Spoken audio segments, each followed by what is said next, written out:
Hello and welcome.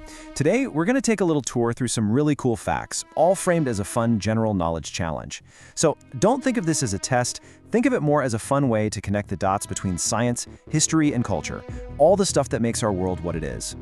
So here it is, the big question. How well do you actually know the world you're living in? Let's find out together, shall we? We're going to start with the biggest topic of all, the natural world. All right, so in this first section, we're diving into the really fundamental stuff, the processes that make life on Earth and in our solar system even possible. These are pretty much the building blocks of everything. Let's kick things off with a biology classic. It's a reaction that's happening right now in just about every green leaf out there, and it's what powers almost all life on our planet. Any guesses what it's called? And the answer is photosynthesis. Now, this is so much more than just how plants eat. This is the engine of our entire planet. It's the base of pretty much every food chain. And, it just so happens to produce the oxygen we all breathe. So yeah, kind of important. Without it, we wouldn't be here. Okay, let's leave Earth for a second and head out into space. Now, you might think the hottest planet would be the one closest to the sun, right? That makes sense, but is that actually true? Which planet really is the hottest in our solar system?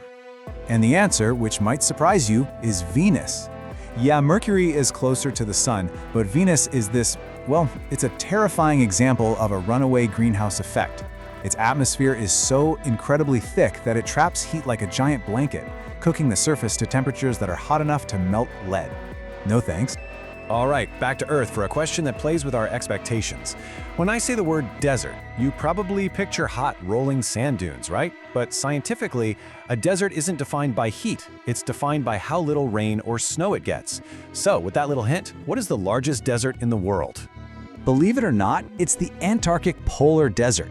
The whole continent of Antarctica is technically a desert because the air is just so cold and dry, it gets almost no precipitation. It's a perfect example of how a simple scientific definition can totally flip what we think we know.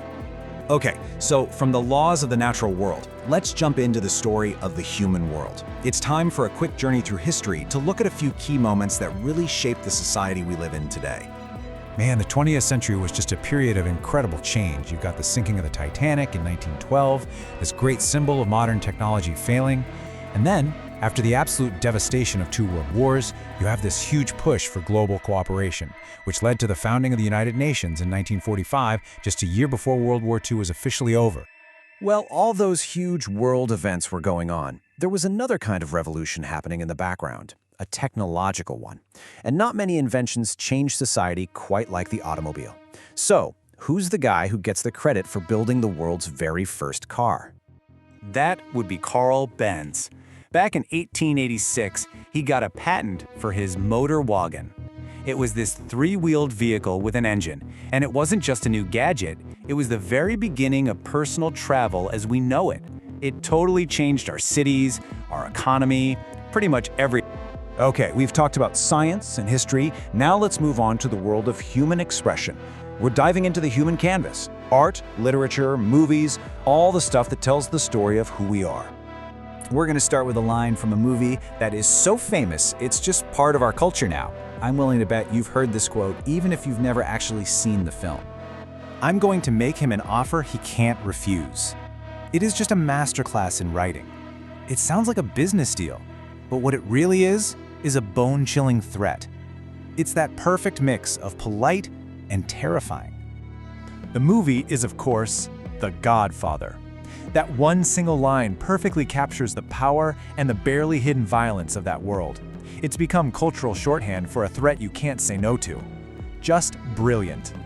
All right, from a modern classic, let's go way, way back to a timeless masterpiece. It's the ultimate story of star-crossed lovers, a tale that has been told and retold for hundreds of years. So who wrote the original Romeo and Juliet?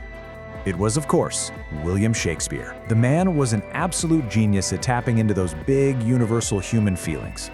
Love, loss, jealousy, ambition. That's why his plays still hit so hard for us today, more than 400 years later.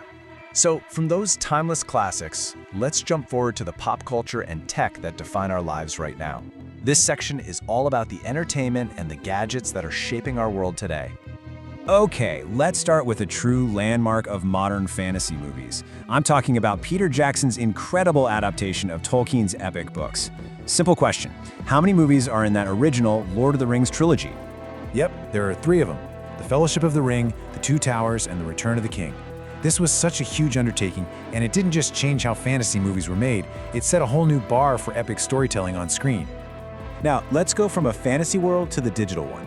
This next social media platform completely changed how we communicate, but it didn't start out with the name we all know. So here's a great piece of tech trivia for you. What was Twitter originally called? It was called Twitter. That's TWTTR. The story goes that the founders were inspired by the character limit on SMS shortcodes, so they just dropped the vowels to keep it short. It's a cool little peek into the very humble beginnings of a company that would completely change how we talk to each other. And for our final section, it's time for a potpourri round. This is just a quick-fire grab bag of questions from all over the place, designed to test your logic, language, and general trivia knowledge. Ready? Let's start with a really simple, fundamental geometry question. We see this shape every single day, from a pair of dice to a cardboard box. So how many flat sides, or faces, does a regular cube have? The answer is 6. Simple as that. A top, a bottom, and 4 sides. It's a basic piece of knowledge, but an absolutely essential one. Okay, now for a word puzzle. Think about words like level, madam, or kayak. They all have this really cool symmetrical thing going on. What's the official name for a word that reads the same forwards and backwards? That word you're looking for is a palindrome. And get this, the name has a cool origin story. It comes from the Greek words palin, which means again, and dromos, which means to run. So it literally means running back again. How cool is that? We see this acronym all the time. It's in movies, on the news. We almost don't even think about what it means anymore. But what do those 3 letters, FBI, actually stand for? It stands for the Federal Bureau of Investigation. This is the main domestic intelligence and law enforcement agency for the United States, investigating all sorts of federal crimes. And just like that, our tour through the world of general knowledge is done. We went from basic biology to the edges of the solar system, from huge moments in history to the culture that entertains us. So as we finish up, I'll leave you with one final question to think about. What's the one thing you learned today that really stuck with you? The one fact you're not going to forget? Thanks for joining me.